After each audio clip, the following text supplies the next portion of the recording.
100 acre விற்றோம் OMR 100 acres OMR 100 acres விற்றோம் அப்போ பூமுக்கு பின்னாடி. அதுக்கப்புறம் 6 monthsல இட் வாஸ் 6 times, இப்போ 60 times. ஆமாம். நான் ஆனால் வந்து சொந்த வீடு வாங்கினதுக்கு ஒரு இது இருக்குது. தட் இஸ் எது இருந்தாலும் எங்கள் ஃபேமிலியில் எல்லாமே ஒன்று தான் வச்சுக்கோங்க. ஜாயின்ட் ஃபேமிலியாக இருந்தோம் மந்தவெளியில். அப்புறம் தம்பி கல்யாணம் ஆனதுக்கப்புறமா எங்கள் அப்பா என்ன பண்ணார், அடையாரில் ஒரு 3 grounds இருந்தது. ஒரு சின்ன பிரச்சனையாக வந்தது. அதனால் என்ன பண்ணார், 3 மாதத்தில் 3 வீடு கட்டினாருங்க. 3 கட்டி டேய் தனித்தனியாக இருங்க, ஆனால் அட்லீஸ்ட் ஒரே காம்பவுண்டில் இருங்க அப்படின்ட்டு 3 பேர் வச்சுட்டார். எங்கள் அண்ணன், நான், அப்புறம் என் தம்பி. அதுக்கப்புறம் வந்து நான் சென்ட் மேரிஸ் ரோடில் நாகேஷ் சார் வீட்டு பக்கத்தில் ஆனந்த் பாபுவோட வீடு இருந்தது. அந்த வீடை வந்து எனக்கு வந்துச்சுன்னு வச்சுங்களேன். வேறு ஒரு விஷயத்தில் எனக்கு வந்துச்சு. அந்த வீட்டில் இருந்தோம். நான் மந்தவெளியில் இருக்கும்போது ஜாயின்ட் ஃபேமிலி. இவர் என்னை கொண்டு வந்து ட்ராப் பண்ணியிருக்காரு, வீட்டுக்கு வந்திருக்காரு. அதெல்லாம் அப்புறமா அப்பா வந்து என்ன பண்ணார், என் தம்பிக்கு கல்யாணம் ஆனதுக்கப்புறமா சார் மந்தவெளியே உங்களோட இல்லை அதெல்லாம் இல்லைங்க, சும்மா சார் நான் ஈசிஆர் பக்கம் போனால் ஈசிஆர் ஆகுதுன்னு சொன்னாங்க சார்.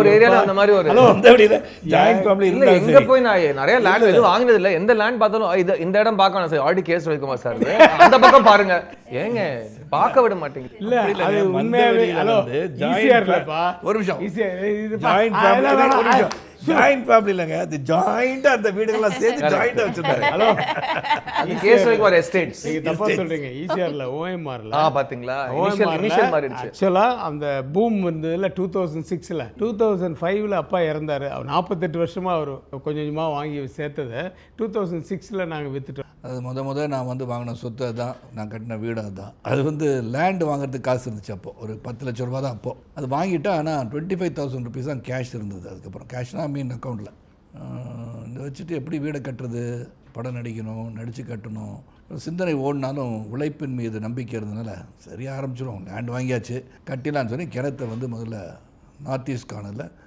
கிணறு வெட்டுவோம். அதுக்கப்புறம் என்ன ஊற்று போல் தானாகவே வளர்ந்து அங்கே எடுத்த நாட்டாமை சூப்பர் டூப்பர் ஹிட் ஆகி நண்பர்கள், சகோதரிகள் எல்லாம் அன்பான ரசிகர்கள் அவங்களுடைய ஆதரவோட வீடு கட்ட முடிஞ்சது. கட்டிட்டோம். 100 ஏக்கர் விற்றோம் OMR 100 ஏக்கர்ஸ் OMR 100 ஏக்கர்ஸ் விற்றோம் அப்போ பூமுக்கு பின்னாடி. அதுக்கப்புறம் 6 monthsல இட் வாஸ் 6 times, இப்போ 60 times.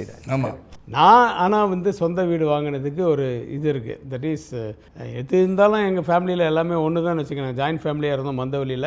அப்புறம் தம்பி கல்யாணம் ஆனதுக்கப்புறமா எங்கள் அப்பா என்ன பண்ணார், அடையாரில் ஒரு 3 grounds இருந்தது. ஒரு சின்ன பிரச்சனையாக வந்தது. அதனால் என்ன பண்ணார், 3 மாதத்தில் 3 வீடு கட்டினாருங்க. 3 கட்டி டேய் தனித்தனியாக இருங்க, ஆனால் அட்லீஸ்ட் ஒரே காம்பவுண்டில் இருங்க அப்படின்ட்டு 3 பேர் வச்சுட்டார். எங்கள் அண்ணன், நான், அப்புறம் என் தம்பி. அதுக்கப்புறம் வந்து நான் சென்ட் மேரிஸ் ரோடில் நாகேஷ் சார் வீட்டு பக்கத்தில் ஆனந்த் பாபுவோட வீடு இருந்தது. அந்த வீடை வந்து எனக்கு வந்துச்சுன்னு வச்சுங்களேன். வேறு ஒரு விஷயத்தில் எனக்கு வந்துச்சு. அந்த வீட்டில் இருந்தோம்.